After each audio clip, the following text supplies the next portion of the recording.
गई इंदिये सुखाये, जोगे वेदे कसाय नाणेय, संयम दंसन लेसा, भविया सम्मत सन्नी आहारे, गुणजीवा पज्जती, पाना सन्नाय मग्गणा ओय, उव ओगो वियकमसो, विसंतु परुवणा भणिया, झाणाविय पच्चाविय, जाय कुलकोडी संजुआ सव्वे, गहनादि जेण भणिया, कमेण 24 ठाणाणी. अंतिम शासननायक 1008 भगवान महावीर स्वामी की जय. द्वादशांग श्रुत देवी की जय. स्वाध्याय कक्ष संपेपर्यंत आपणा सर्वांना चतुर्विध आहाराचा त्याग असणार आहे. 24 ठाण अंतर्गत आम्ही चर्चा बघतो आहे आणि 24 ठाणाचं प्रकरण असं आहे की एक तर आमच्या बुद्धीला यामुळे चालना मिळते, बुद्धीची प्रखरतेने वाढ होते. आमच्या ज्या आगमामधल्या सगळ्या संज्ञा आहे, आम्ही इतक्या संज्ञा शिकलो, जीवाचे प्रकार शिकलो, सगळं प्राण किती आहे, कोणाला किती प्राण असतात, इंद्रिय, हे सगळं गुणस्थान, हे सगळं आम्ही आतापर्यंत जवळपास पाहिलं. म्हणजे आमच्या बुद्धीला यामुळे चालना तर मिळालीच मिळाली, पण हे जे आमच्या आगमामध्ये भेद प्रभेद सांगितलेले आहे, याचे पण नाव आम्ही लक्षात ठेवण्याचा प्रयत्न करतो आहे. आणि जसजसं आम्ही या 24 स्थानामध्ये एक एक एक एक स्थान लावू, तसतसं या भेद प्रभेद आम्हाला जास्त योग्य रीतीने समजतात आणि आमचं मन याच्यामध्ये एकाग्र लवकर होतं. अध्यात्म आणि कर्णानुयोगाचा विषय असा आहे, हा कर्णानुयोगाचा विषय, की आमच्या बुद्धीला काही ना काही नवीन सतत मिळत राहते. अरे हे तर मला माहीतच नव्हतं, हे तर या ठिकाणी नवीनच आहे, अशा प्रकारचा भाव निरंतर 24 ठाण वाचत असताना आमच्या मनामध्ये येणार आहे. आम्ही तसंही ते विज्ञानमती माताजींचं पुस्तक सोमवारपासून लावतच आहे आणि त्याच्यामध्ये आम्हाला लक्षात येईल की माताजींनी कितीतरी असे प्रश्न या 24 ठाणांवर उपस्थित केलेले आहे आणि त्याची उत्तरं त्या ठिकाणी दिलेली आहे. तर आम्हाला ते पुस्तक लावताना पहिल्यांदा उत्तर पाहायचं नाही, पहिल्यांदा आम्ही आपल्या बुद्धीला ताण देऊन त्या आम्हाला उत्तर त्याचं लक्षात येतं का हे पाहायचं आणि नंतर मात्र मग आपण त्या ठिकाणी सगळं उत्तरही त्याच्यातलं पाहू, त्यांनी काय समाधान केलंय, कशा पद्धतीने, हे पण आम्ही बघणार आहोत. प्रकरण आमचं सुरू आहे, आश्रव प्रकरण सुरू होतं आणि आश्रवाचे अशा प्रकारे 57 भेद आपण बघितलेले होते. एकांत, मिथ्यात्व 5 प्रकारचं, अविरती 12 प्रकारच्या, 25 कषाय आणि 15 योग, हे आश्रवाचे 57 भेद आम्ही बघितलेले होते. याच्यामध्ये जरी आम्ही मिथ्यात्व, अविरती, प्रमाद, कषाय, योगा, बंध, हेतवा हे तत्वार्थ सूत्र ठेवलेलं आहे, तरी देखील या ठिकाणी कषायांचे भेद आश्रवामध्ये गर्भित नाही आहे. 57 भेद लावत असताना मिथ्यात्व 5 तऱ्हेचं, 12 तऱ्हेच्या अविरती, 25 कषाय आणि 15 योग, अशी मिळून बेरीज 57 होते. ही 57 प्रकारे आम्ही आश्रव भाव जीवनात करत असतो. यामध्ये मिथ्यात्वजनित आश्रव हा फक्त पहिल्या गुणस्थानात आहे. अविरती जनित आश्रव 5व्यामध्ये एक अविरती कमी आणि 6व्यापासून अविरती नाही. म्हणजे 6व्या गुणस्थानाच्या पुढे, 6 पासून पुढे अविरतीनी होणारा आश्रव बंध जीवनात नाही. कषायांच्या बाबतीत आम्हाला तरतमतेने विचार करावा लागेल. अनंतानुबंधी कर्माचा आश्रव किंवा अनंतानुबंधी कषाय जनित आश्रव आम्हाला कोणत्या गुणस्थानापर्यंत राहू शकेल?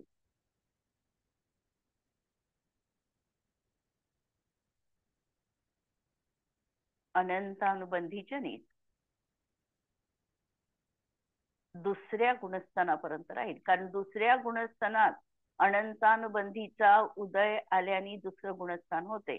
म्हणजे अनंतानुबंधी तिथपर्यंत उदयात आहे.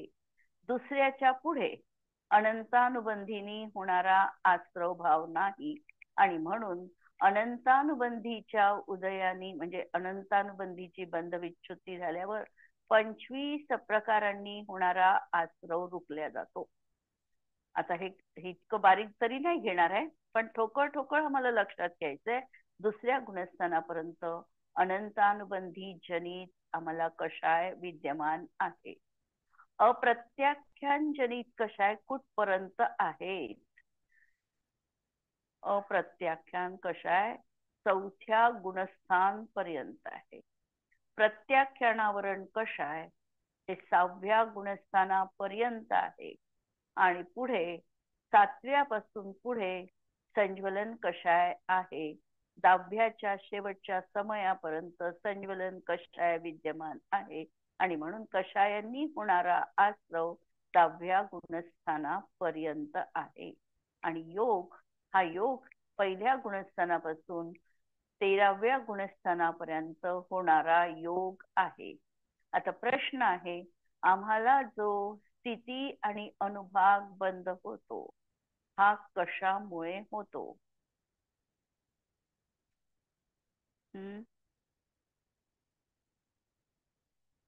स्थिती आणि अनुभाग बंध हा कशामुळे होतो? आम्हाला कषायांमुळे स्थिती आणि अनुभाग बंद होतो.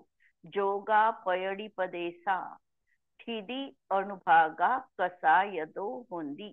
द्रव्य संग्रहामध्ये नेमिचंद्र आचार्य म्हणतात की जोगा पयडी पदेसा, योगाने प्रकृती बंध आणि प्रदेश बंध होतो आणि स्थिती आणि अनुभाग बंध हा मात्र त्या ठिकाणी कषायानी होणार आहे. जितके जीवाचे संक्लेश परिणाम असतील तेवढा कर्म प्रकृतीचा स्थितीबंध हा जास्त प्रमाणात होणार आहे आणि पाप प्रकृती संक्लेश परिणामांनी जास्त अनुभागाला घेऊन बांधल्या जाणार आहे. कषायांमध्ये जितकी मंदता असेल त्या दृष्टीने आमचा स्थितीबंध कमी होईल आणि अनुभाग बंध देखील पाप प्रकृतीचा अनुभाग बंध देखील कमी होईल. विशुद्ध परिणामांनी पुण्य प्रकृतीचा अनुभाग वाढेल, पाप प्रकृतीचा अनुभाग जीवनात कमी होणार आहे. अशी ही सगळी कर्मजन्य व्यवस्था आम्हाला लक्षात घ्यायची आहे आणि आमचे संक्लेश परिणाम कसे होणार नाही इकडे देखील आम्हाला पाहायचं आहे. कारण जितके संक्लेश परिणाम तितका आम्हाला स्थितीबंध आणि अनुभाग बंध जास्त होणार आहे. आणि अनुभाग बंध संक्लेश परिणामांनी पाप प्रकृतींचा अनुभाग बंध जास्त होणार आहे आणि मंद परिणामांनी आम्हाला कर्माची स्थिती कमी बांधल्या जाईल, पाप प्रकृतीचा अनुभाग बंध कमी पडेल पण पुण्य प्रकृतीचा अनुभाग बंध जास्त प्रमाणात पडेल. अशा प्रकारची ही कर्माची व्यवस्था आणि आश्रवाची विशेषता आम्ही बघितली. आता जाती आणि कुल हे दोनच आमचे 24 स्थानामधले प्रकार राहिलेले आहेत समजण्याच्या दृष्टीने. जाती कशाला म्हणतात? आतापर्यंत आम्ही जाती हे शिकलेलो आहे की मातेच्या कुलाला जाती म्हटल्या जातात आणि पित्याच्या वंशाला कुल म्हटल्या जातात. पण ही व्याख्या या ठिकाणी लागत नाही. जाती याचा अर्थ समान लक्षण असणाऱ्यांना एकत्रित करून त्याला एक जाती आहे असं म्हटल्या जातं. म्हणजे द्रव्यामध्ये परस्पर भेद असतानाही ज्या सामान्य बुद्धी उत्पन्न होते त्याला जाती असं म्हणतात. जसं आम्ही म्हटलं एकेंद्रिय जाती, तर ज्यांना ज्यांना कुणाकुणाला एकेंद्रिय असेल त्या सगळ्यांचा एकामध्ये गर्भित केल्या जातं की हे एकेंद्रिय जातीवाले जीव आहे. अशा तऱ्हेने जातीमध्ये समान एक गुणधर्म पाहून त्याच्या आधारावर एकत्र त्याला केल्या जातं, त्याला जाती असं म्हटलं जातं. आणि आम्ही म्हणतो 84 लक्ष जाती, 84 लाख याच्यामध्ये हा जीव परिभ्रमण करत आहे. तर जातीचे 84 लाख भेद आहे. पृथ्वी कायिकाचे 7 लाख आहे जलकायिकाचे 7 लाख, अग्निकायिक 7 लाख, वायुकायिक 7 लाख, नित्य निगोज 7 लाख, इतर निगोज 7 लाख. म्हणजे पहिल्या या 6 ज्या गोष्टी आहे, पृथ्वी, जल, अग्नी, वायू आणि वनस्पतीमध्ये नित्य निगोदाती, इतर निगोद, या 6 प्रकारांमध्ये 7 लाख जाती लावायच्या. आणि वनस्पती कायिकाच्या 10 लाख जाती लावायच्या. द्विनिंद्रिय 2 लाख, 3 इंद्रिय 2 लाख, चतुरेंद्रिय 2 लाख, पंचेंद्रिय 4 लाख, नारकी 4 लाख, देव 4 लाख, मनुष्य 14 लाख. अशा प्रकारे 84 लाख जाती अशा सांगितलेल्या आहे. कधी कधी आम्हाला प्रश्न पडतो की मनुष्यांच्या 14 लाख जाती सांगितलेल्या आहे, पण ठोकळ मानाने आम्ही बघू शकतो आणि आम्ही गेस पण करतो. जसं भारतामध्ये जर आम्ही बघितलं तर आम्हाला दक्षिणेमधले लोक ओळखू येतात आणि उत्तर भारतामधले लोक ओळखू येतात. थोडं व्यापक दृष्टी पाहिली तर आम्ही जपानी लोकांना ओळखू शकतो की हे जपानचे आहे. चीन मधल्या लोकांना आम्ही ओळखू शकतो की हे चीनचे आहे, किंवा अमेरिकेमधल्या लोकांना आम्ही ओळखू शकतो की हे अमेरिकन आहे. म्हणजे मुळातच थोडा जरी मनुष्य समान आहे, एका जातीमध्ये मनुष्य जाती म्हटलेली आहे, पंचेंद्रिय त्यांची जाती म्हटल्या गेलेली आहे, तरी देखील अशा प्रकारचा आम्हाला हा स्थूल दृष्टीने फरक दिसतो. आचार्यांची तर सूक्ष्म दृष्टी आहे आणि त्यांना अशा प्रकारे मनुष्यांच्या 14 लाख जाती त्यांच्या ज्ञानामध्ये त्यांनी जाणलेल्या आहे. आणि म्हणून या ठिकाणी आम्हाला आज्ञा सम्यक्त्व मानून आचार्यांचं हे वचन प्रमाण मानायचं आहे. या ठिकाणी आमच्या बुद्धीची आम्हाला काहीही गरज नाही. या ठिकाणी आम्हाला तर्क करण्याची कोणती गरज नाही. या ठिकाणी जिनेंद्र भगवंतांनी सांगितलेलं आहे ते अन्यथा कधीही सांगू शकत नाही. तत्व हे अत्यंत सूक्ष्म आहे आणि म्हणून जिनेंद्र भगवंतांनी जे सांगितलेलं आहे ते मला प्रमाण आहे असं समजून ही जातीची कल्पना आम्ही मान्य केली. आमच्याच धर्मात नाही, बाकीच्याही धर्मांमध्ये, हिंदू धर्मांमध्ये वगैरे देखील 84 लाख जाती सांगितलेल्याच आहेत.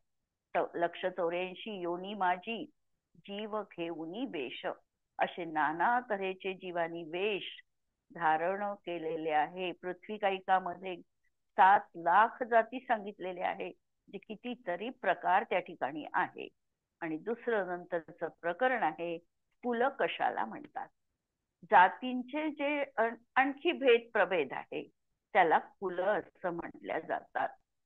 ज्या पुद्गलांनी शरीर निर्माण होते त्याला कुल म्हटल्या जातात.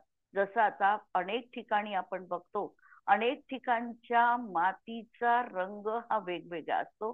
कधीही तो मॅच होत नाही. कधी पिवळी माती थोड्या अंतरावर गेली की लाल माती, काळी माती, काळ्या मातीमध्ये देखील वेगवेगळे वेगवेगळे प्रकार. तर हे सगळे प्रकार पाहणं म्हणजे कुल आहे आणि म्हणून याला कुल असं म्हटलं जातं. आणि कुलाचे देखील 199 लाख करोड भेद आहे. लाख कुल आहेत. म्हणून पृथ्वी कायिकाचे 22 लाख, पृथ्वी कायिक जीवाची जाती सांगितली होती 7 लाख आणि कुल सांगितले 22 लाख करोड. जलकायिकाचे 7 लाख करोड, अग्निकायिक 3 लाख करोड, वायुकायिक 7 लाख करोड, वनस्पती कायिकाचे 28 लाख, द्विनिंद्रियाचे 7 लाख करोड, तीन इंद्रियाचे 8 लाख करोड, चतुरेंद्रियाचे 19 लाख करोड, पंचेंद्रिय तिर्यंच जलचराचे 12.5 लाख करोड, स्थलचर असतील तर 19 लाख करोड, नभचर असतील तर 12 लाख करोड, नारकींचे 25 लाख करोड, देवांचे 26, मनुष्यांचे 14 लाख करोड, असे 91 करोड लाख कोटी कुल आहेत. तर इतके हे देखील आम्हाला जिनेंद्र आज्ञा प्रमाण मानायची आहे. थोडक्यात आणखी सांगते या ठिकाणी कुलाचे प्रकार कसे असू शकतात. आम्ही जर पृथ्वी कायिक जीव म्हटलो तर पृथ्वी कायिकाचे मूलाचारादी ग्रंथांमध्ये 36 भेद त्या ठिकाणी सांगितलेले आहेत. जसे सांगितले त्यांनी 36 भेद कोणते सांगितले पृथ्वीकायकाचे? तर पृथ्वीचे माती, रेती, कंकर, पत्थर, शिला, नमक, लोखंड, तांबे, रांगा म्हणजे रागा, नंतर सीसा, चांदी, सोने, हिरे, हरताल, हिंग, मनशिला, गेरू, तुतिया, अंजन, प्रवाल, अभ्रक, गोमेद, राजवर्तमणी, पुलकमणी, स्फटिकमणी, पद्मरागमणी, वैडूर्यमणी, चंद्रकांतमणी, जलकांतमणी, सूर्यकांतमणी, गौरीमणी, चंदनमणी, मरकतमणी, पुष्परागमणी, नीलमणी आणि विद्रुणमणी आदी असे 36 भेद सांगितलेले आहे. आम्हाला माहितीये कारंजाला जेव्हा आम्ही जातो, सिद्धांत बघतो आणि त्या सिद्धांतामध्ये काही प्रतिमा अशा या पृथ्वीकाईकापासनं बनलेल्या आहेत, जसं चंद्रकांत मणी. आणि या मण्याचं वैशिष्ट्य हे आहे चंद्रकांत मण्याचं, की हा चंद्रप्रकाशामध्ये पाझरतो, म्हणजे याला पाणी सुटतं. म्हणून या प्रतिमेला चंद्राच्या प्रकाशापासून दूर ठेवावं लागतं. दुसरा सूर्यकांत मणी आहे. जेव्हा प्रखर उष्णतेचे किरण त्याच्यावर बनतात तेव्हा तो जो सूर्यकांत मणी आहे हा अतिशय तप्त होतो, हातामध्ये धरता येत नाही, अशा प्रकारे त्याची प्रभा कांती वाढल्या जाते, असा हा सूर्यकांत मणी. किंवा गरुडमणी. गरुडमणी असा आहे की ज्या ठिकाणी त्याचं पाणी जर दिलं कुणाला तर त्याचं विष उतरतं. वैडूर्यमणी, त्याची प्रतिमा कारंजाला आपल्याला पाहायला मिळते की ज्या प्रतिमेवर दूध टाकलं असताना दही बनतं. सोनं चांदी हे तर आम्हाला माहिती आहे, हिरा पाचू हेही माहिती आहे. तर असे हे सगळे मणी हे पृथ्वीकायकाचे 36 भेद एकूण मूलाचार ग्रंथामध्ये सांगितलेले आहे. यावरून आम्ही कल्पना करू शकतो की हे जे लाख करोड कुल वगैरे सांगितलेले आहे हे कुठं ना कुठं याच्याशी असे संबंधित आहे.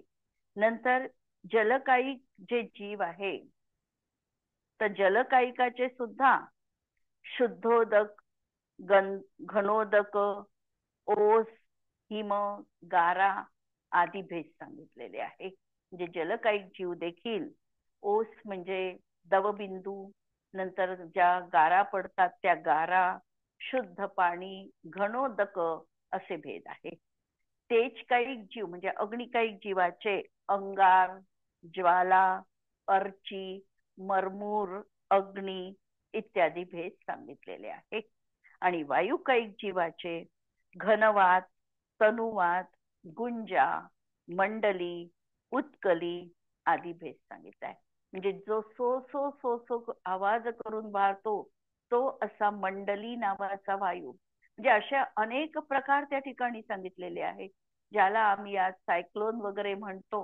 हे सगळे हे वायुकायिक जीवाचे प्रकार त्या ठिकाणी आगमामध्ये देखील आमच्या वर्णित आहे. आणि वनस्पती कायकाचे मूल, अग्र, कंद, स्कंद, बीजरूह हे सगळे प्रकार सांगितलेले आहे. आणि यावरून आम्हाला लक्षात येतं की हे जे काही कुल आणि कोटी सांगितलेले आहे, कुल आणि जाती हे जे काही सांगितलेले आहे हे अशा प्रकारे याला कुठेतरी आगमाचा निश्चितपणे आधार आहे. आज आपण नवीन प्रकरण सुरू करत नाहीये. सोमवारपासून आपण नवीन प्रकरण सुरू करू. उद्याला आपल्याला सुट्टी राहील आणि थोडी आता आपण जे 24 स्थानाचा भाग शिकलेलो आहे यावर आपण थोडीशी चर्चा प्रश्नोत्तर रूपाने करणार आहे. उत्तर तुमच्याकडून अपेक्षित आहे. पहिल्या 4 गुणस्थानामध्ये कोणकोणत्या गतीतले जीव असू शकतात? पहिली 4 गुणस्थानं यांची गती कोणती असू शकते 4 गतींमध्ये?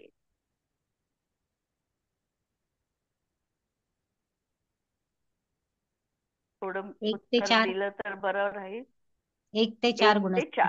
4 हा एक ते 4 गुणस्थानात किती गती राहतील? गती किती राहतील? चारही चारही गती राहू शकतात. मनुष्य आणि तिर्यंच गतीमध्ये किती गुणस्थानं होऊ शकतात? मनुष्यामध्ये तर 14 पर्यंत जाऊ शकतात आणि तिर्यंच्यामध्ये मनुष्यात 5वं गुणस्थान होऊ शकते. 5व्या पर्यंत तिर्यंच गतीतील जीव जाऊ शकतात.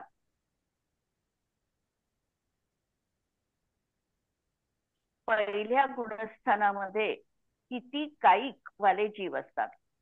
किती कायिक जीव असतील? म्हणजे षटकायिकामधले किती कायिक?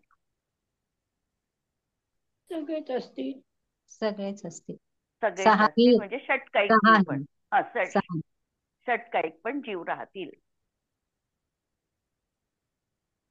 कोणत्या गुणस्थानापर्यंत वेद जीवाला आहे?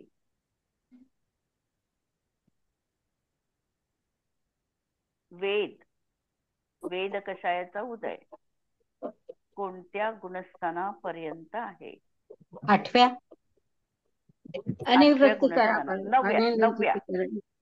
9वं गुणस्थान आहे. सवेद भाग 9वं गुणस्थान, अनिवृत्तीकरण गुणस्थान. नंतर किती गुणस्थानामधील जीव नियमानी असंयमीच आहे? 4 पहिल्या 4 गुणस्थानात जीव नियमानी असंयमीच आहे.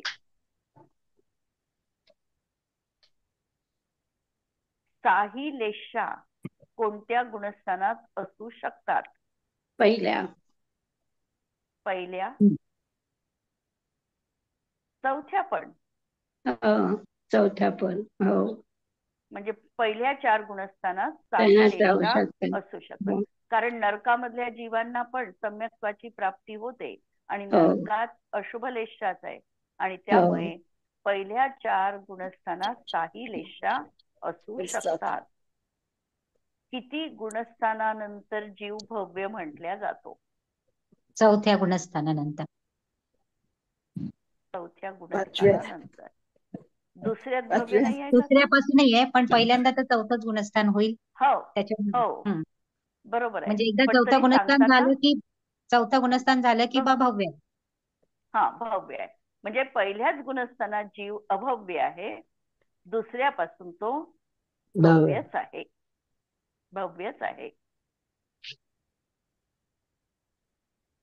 कोणत्या गुणस्थानात जीव नियमानी आहारकच असतो? आहारकच. कोणत्या गुणस्थानात? किती गुणस्थानं असू शकतात? नियमानी आहारकच आहे. 6व्या पर्यंत 7व्या पर्यंत 5व्या पर्यंत आहारक. 6 पर्यंत 13व्यात आहारक नाही. नो कर्म आहार करतोय तिथे. नो कर्म आहार करतो. मग 13व्या गुणस्थानापर्यंत आहारक. 13व्या गुणस्थानापर्यंत आहारकच विचारलं फक्त. त्याच्यामुळे 3रं गुणस्थान मेनली सांगायचं याच्यामध्ये की 3ऱ्या गुणस्थानात जीव आहारकच आहे. 3ऱ्यामध्ये, कारण 3ऱ्यामध्ये मरणच नाही म्हणून तो तिथे आहारकच आहे. आणि पहिल्या 2ऱ्या 4थ्यात मरण आहे म्हणून तिथे तो आहारकही असू शकतो आणि अनाहारकही असू शकतो. पण 5 पासून पुढे 10 पर्यंत परत मरण नाही म्हणून तो तिथे आहारक लावायचा. तर अशा रीतीने आहारक अनाहारक पाहायचं.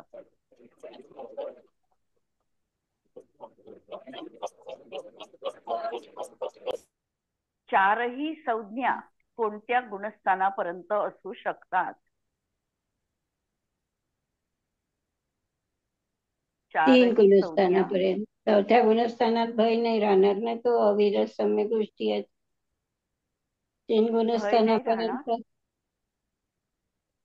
आहार संज्ञा कुठपर्यंत आहे? 6व्या गुणस्थानापर्यंत. नाही पण भय राहील का? भय आहे, भय पण आहे तिथे.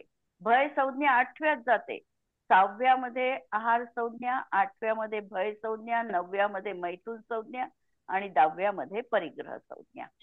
म्हणून 4ही संज्ञा असलेली गुणस्थानं 6 पर्यंतची, 1 ते 6 पर्यंत 4ही संज्ञा जीवाला आहेत. 8व्यात भय जाते, 9व्यात काय जाते? मैथुन. मैथुन. आणि 10व्यामध्ये परिग्रह. जोपर्यंत सूक्ष्म लोभ आहे तोपर्यंत परिग्रह लावायचा. संज्वलनचा सूक्ष्म लोभ आहे तोपर्यंत परिग्रह संज्ञा लावायची. म्हणून तीनच झाले ना. आहार कुठे राहते मग? आहार संज्ञा 6व्यापर्यंत आहे. 6 पर्यंत. म्हणजे मी जे विचारलं 4ही संज्ञा 6व्यापर्यंत 4ही संज्ञा जीवाला आहे. 7 मध्ये आहार गेला, 8 मध्ये भय गेलं, 9व्यात मैथुन गेलं आणि 10व्यात परिग्रह गेलं. क्रमाने आहे.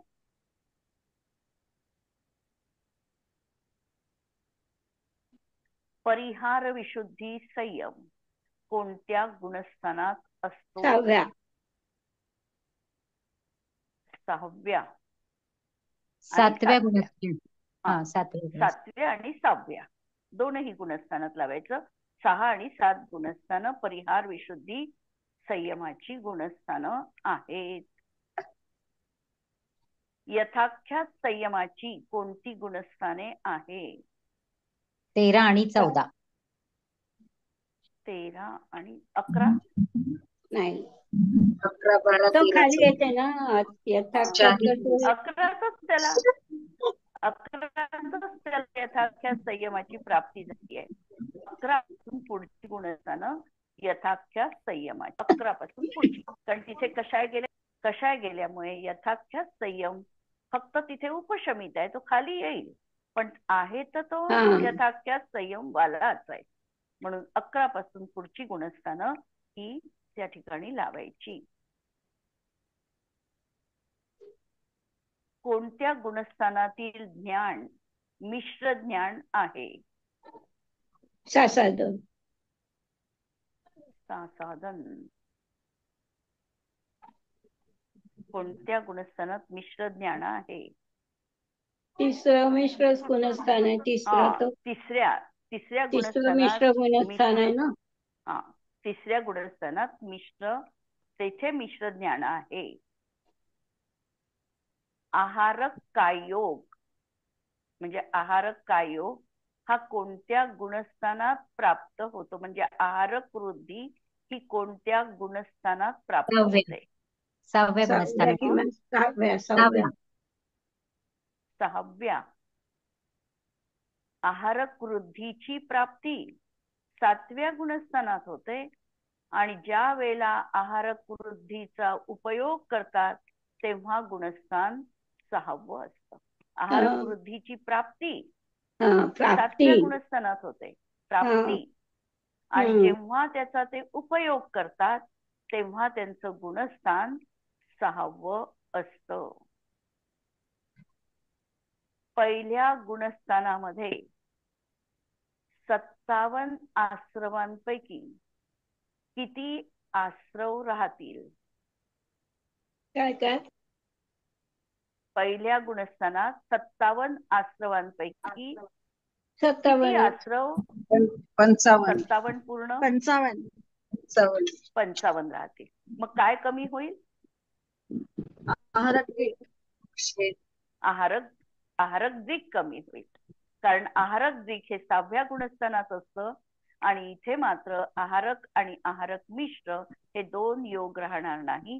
म्हणून 55 प्रकारांमध्ये आहारक दिक कमी करायचं.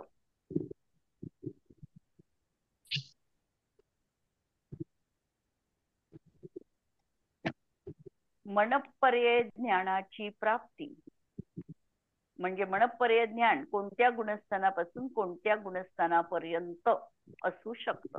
मनपर्यय ज्ञान कोणत्या गुणस्थानापासून कोणत्या गुणस्थानापर्यंत असू शकतं? 12 पर्यंत. 12 पर्यंत. आणि कुठून? 6. 6 पासून 12 पर्यंत मनपर्यय ज्ञान जीवाला असू शकतं. सर्वावधी ज्ञान याची गुणस्थानं कोणती असू शकतात? देशावधी नाही, परमावधी पण नाही, सर्वावधी अवधी ज्ञान ही गुणस्थानं कुठून कुठपर्यंत असतील? चौथ्यापासून. नाही नाही नाही नाही नाही, चौथा नाही येणार, सातवा चौथ्यामध्ये येईल, देशावधीच सातवा राहते. सातवा सहाव्या येईल. मुनींनाच असते, सर्वावधी मुनींनाच असते. हा. त्यामुळे देशावधी सहाव्या. चौथ्यात राहू शकतं. देशावधी जे आहे ते चौथ्यात असू शकतं, परंतु सर्वावधी अवधी ज्ञान मात्र मुनींना, सद्भव मोक्षगामी मुनींनाच असतं. म्हणून 6व्यापासून पुढची गुणस्थानं 12 पर्यंतची ही सर्वावधी अवधी ज्ञानाची गुणस्थानं आहेत.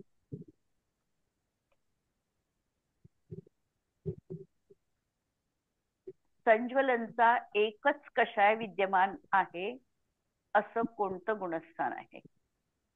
लोभ दहावं. कषाय, 10वा. लोभ कषाय 10वं. तुम्हाला ते हा, 10वं सूक्ष्म गुणस्थान बरोबर. सांपराय.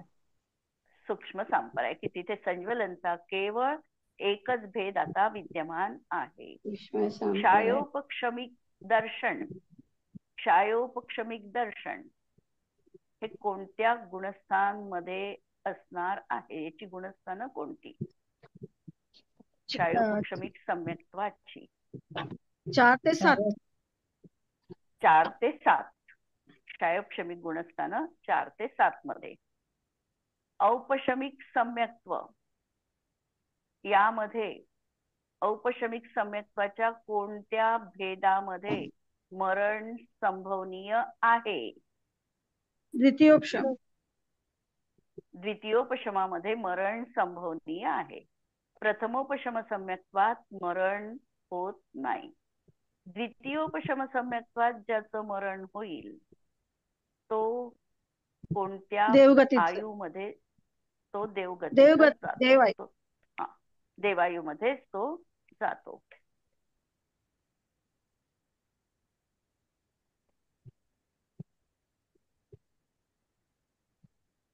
क्षायोपशमिक आणि दर्शन. हा, दर्शन क्षायोपशमिक सम्यक्त्व. सांगितलं ना, क्षायोपक्षमिक दर्शन. सम्यक्त्व म्हटलं ना. क्षायोपशमिक दर्शन म्हटलं तर चक्षु लावायचं असेल ते दर्शन झालं. ते दर्शन तर 12व्यापर्यंत आहे क्षायोपशमिक दर्शन म्हटलं तर. आणि सम्यक्त्व म्हटलं तर ते 4 ते 7 पर्यंत. क्षायोपशमिक सम्यक्त्व 4थ्यापासून 7व्यापर्यंत. आणि क्षायोपशमिक दर्शन जर आम्ही चक्षु अभिप्रेत धरलं असेल तर ते 1 ते 12 पर्यंत. 1 ते 12 त्याची गुणस्थानं.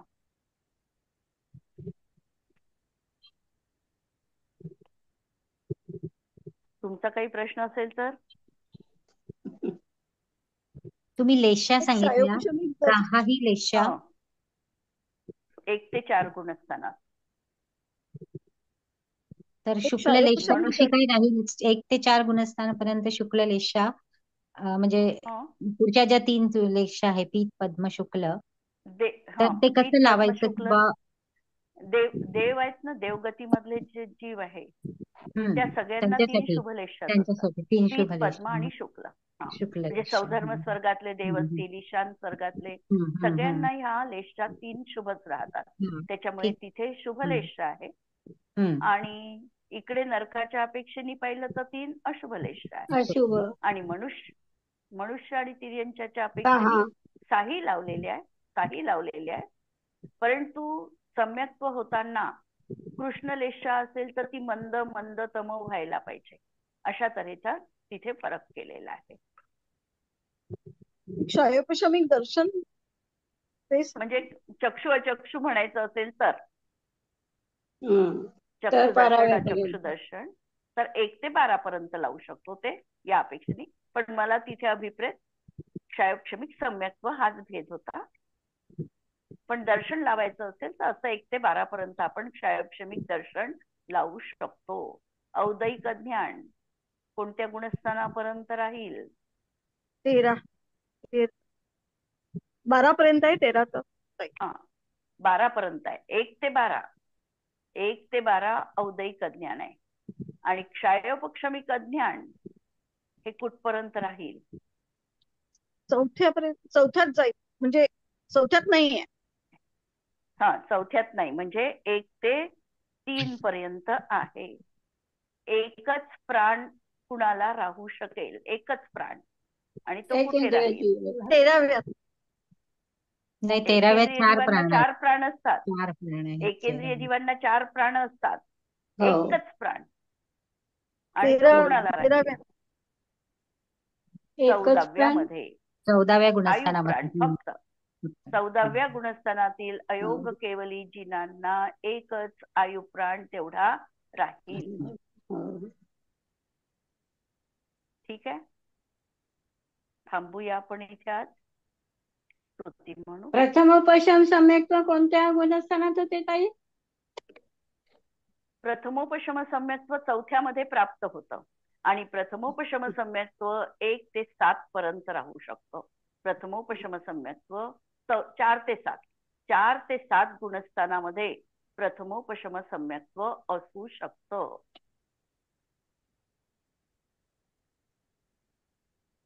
ठीक आहे, एखादा महाव्रती आहे सुरुवातीपासून आणि द्रव्यलिंगी आहे, आणि त्यांना जर प्रथमोपशम सम्यक्त्व झालं तर त्यांचं 7वं गुणस्थान सुरुवातीला झालं. या दृष्टीने 4 ते 7 या गुणस्थानात प्रथमोपशम सम्यक्त्व असू शकतं. ठीक आहे. हो हो. श्रुती म्हणू. स्याद्वादनय षट द्रव्य गुण पर्याय और प्रमाण का, जड़ कर्म चेतन बंध का, अरु कर्म के अवसान का, कह कर स्वरूप यथार्थ जग का, जो किया उपकार है उसके लिए जिनवाणी माँ को वंदना शत बार है, वंदना शत बार है. नमो अरिहंताणम, नमो सिद्धाणम, नमो आयर्याणम, नमो वज्रायाणम, नमो लोये सवसाहुणम. सर्वांना जय जिनेंद्र.